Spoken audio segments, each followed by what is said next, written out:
자, Complex Sentences 본문의 두 번째 시간입니다. 이 시간에는 부사절에 대해서 배울 텐데요. 부사절은 시간을 나타내는 부사절, 목적을 나타내는 부사절, 이유를 나타내는 부사절, 조건을 나타내는 부사절 등등이 있습니다. 목적절과는 다르게 부사절은 필수적이지는 않죠. 선택적으로 들어갈 수 있습니다. 들어가서 좀 부가적인 정보를 제공한다는 것이죠. 그래서 반드시 주절의 동사에 의해서 필요한 그런 절은 아닙니다. 다만 시간을 알려주기 위해서, 장소를 알려주기 위해서, 원인을 알려주기 위해서, 목적을 알려주기 위해서, 어떤 조건을 알려주기 위해서 들어가는 정보들입니다. 시간을 나타내는 부사절 먼저 영어의 예시로 살펴보도록 하겠습니다. 첫 번째 문장, We will leave when my sister has packed her bag. 여동생이 가방을 다 꾸렸을 때 우리는 떠날 것이다 해서 when 이하의 절이 시간을 나타내는 부사절에 해당됩니다. 두 번째 문장, Before his mother returned, he had cleaned the place up 이라고 해서 어머니가 돌아오시기 전에 그는 그 장소를 다 치웠습니다. 라고 해서 Before his mother returned가 시간을 나타내는 부사절입니다. 세 번째 문장, The sushi is prepared while you wait. 내가 기다리는 동안 수시는 준비되겠지 라는 문장에서 while you wait는 시간의 기간을 나타내는 시간 부사절입니다. 자, 영어와 플레미시 사인 랭귀지를 한번 비교해 보시죠. index to, 자, you를 말하죠.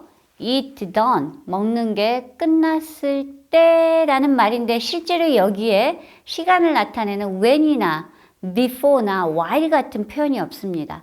단지 비수지 표현인 raise the eyebrow, 눈썹을 올리는 그런 표현이 동반되어서 시간 부사절을 가리킵니다. Then we to shop. the는 들어가도 좋고 안 들어가도 좋고요. 우리 둘이 쇼핑할 거야 라는 말이죠. 두 번째 문장, we to shop, index to eat done 하고 raise the eyebrow를 해주면은요. 이때는 이 문장이 틀린 문장이 됩니다.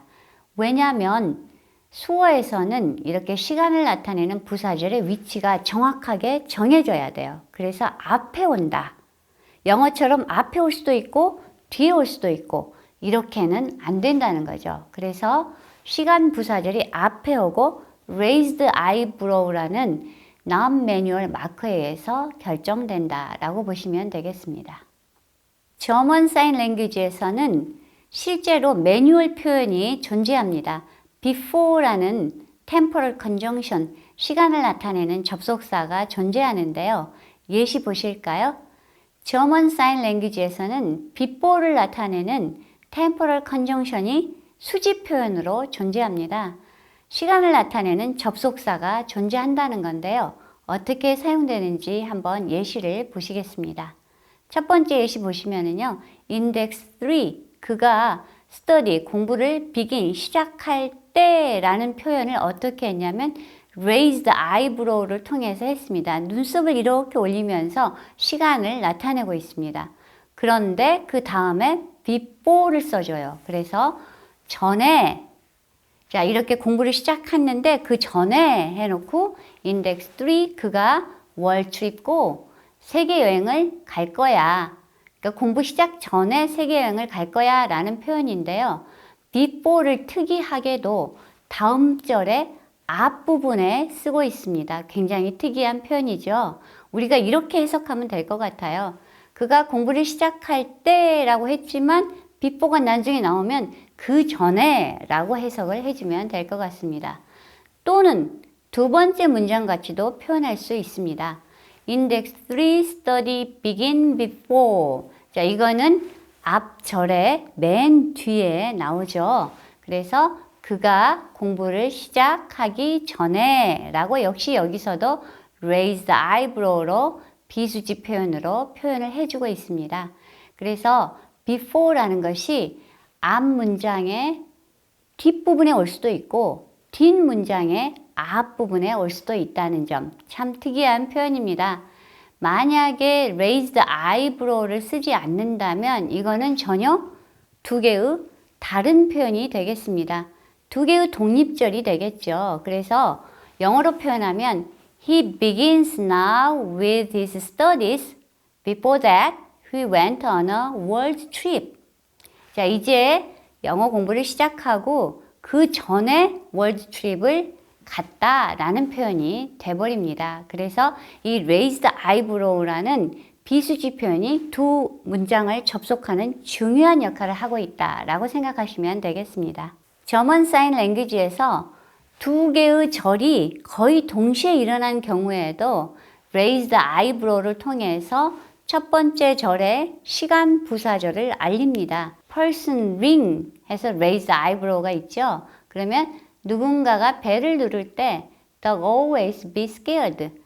개가 항상 무서워한다 라는 말이죠. 벨을 울리면 독이 무서워하기 때문에 거의 동시에 일어나는 짧은 그런 이벤트들을 말합니다. 두 번째 문장도 마찬가지입니다. index to now wait. 자, 너가 지금 기다린다 이렇게 말해놓고 picture develop.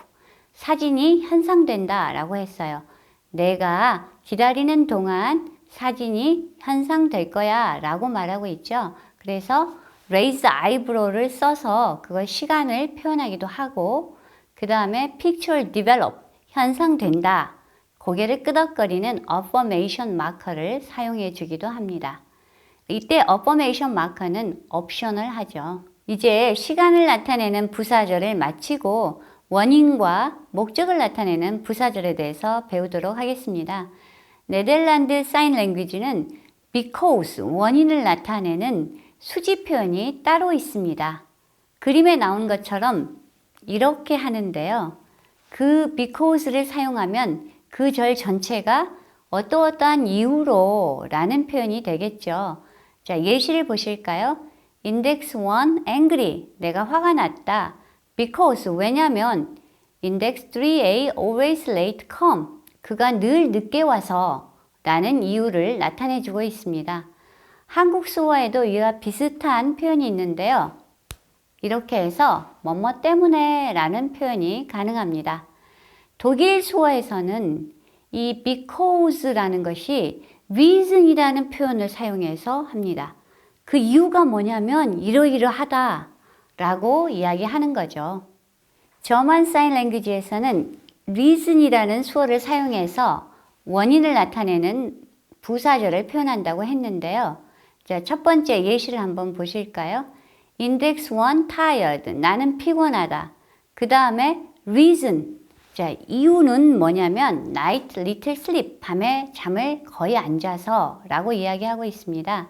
그래서 이거는 원인을 나타내는 부사절에 해당이 되죠. 두 번째 문장은 같은 reason을 사용하고 있는데요. 목적을 나타내는 부사절에 해당이 되겠습니다. 내용 보시면 index 3a, 그가 work, 그가 계속 일하고 있다는 거죠. 뭐 하기 위해서요? reason, 그 이유는 목적이 뭐냐면 next time, 다음번에 exam success, 시험을 성공하기 위해서 열심히 일하고 있다. 이때는 reason이 목적에 사용이 되고 있는 그런 케이스네요. 세 번째는 전혀 두 개의 다른 절이 따로따로 존재하는데요. night, little sleep, 밤에 거의 잠을 안 자. now, index tired, 지금 나는 피곤하다. 이거는 reason으로 연결을 하지 않기 때문에 각각의 두 문장에 해당이 되겠습니다. 자, 독일 수어에서는요, 이렇게 이유나 원인을 나타내는 절이 뒤쪽에 배치가 됩니다. 그런데 혹시 이거를 앞으로 가져와 보면 어떻게 될까요? 틀린 문장이 됩니다. 원인을 나타내는 부사절을 구성하는 또 다른 방법이 있습니다. 수어를 하는 사람이 마치 자기 자신에게 질문하는 것처럼 해요. 그러고 나서 바로 뒤따라서 대답을 하면 원인이 바로 표현이 되죠. 예를 들면 네덜란드 사인 랭귀지에서 이렇게 말합니다. index 3a said why? 라고 물어봐요. raised eyebrow를 함께 하면서요. 그가 왜 슬프지? 라고 물어본 다음에 바로 그의 캣이 죽었어. 이렇게 되면 왜라는 것에 대답하기 때문에 그 원인을 밝히는 것이 되죠. 그런데 누군가 이렇게 물어볼 수가 있겠죠. 이때 why라고 물어보면 진짜 퀘스천이 되는 게 아니야? 진짜 질문 아니야? 라고 묻는데 사실 그렇지는 않답니다. 왜냐하면 진짜 질문의 경우에 raised eyebrow를 쓰지 않고 furrowed eyebrow, 이맛살을 찌푸리는 그런 표현을 사용합니다. 이번에는 조건절에 대해서 배우도록 하겠습니다. 먼저 영어의 예시를 보고 조건절을 구별하시기 바랍니다. If it rains, our new garden furniture will get wet 이라는 표현이 있는데요. 비가 오면 우리 새로운 정원의 가구들이 젖겠다라는 표현입니다. 자, 비가 안 오면 젖지 않겠죠. 비가 오면 젖는다는 이야기죠. 그래서 이때 영어는 if라는 조건이 앞에 올 수도 있고 뒤에 올 수도 있습니다. 수어는 어떻게 되는지 한번 살펴보도록 하겠습니다. 실제 미국 수어 같은 경우에 if라는 수어 사인이 있다라고 합니다. 그런데 이 if 사인은 옵셔널 하다라고 해요. 한국 수어도 비슷합니다. 면이라는 사인이 있는데요. 그렇게 자주 쓰는 표현은 아닙니다.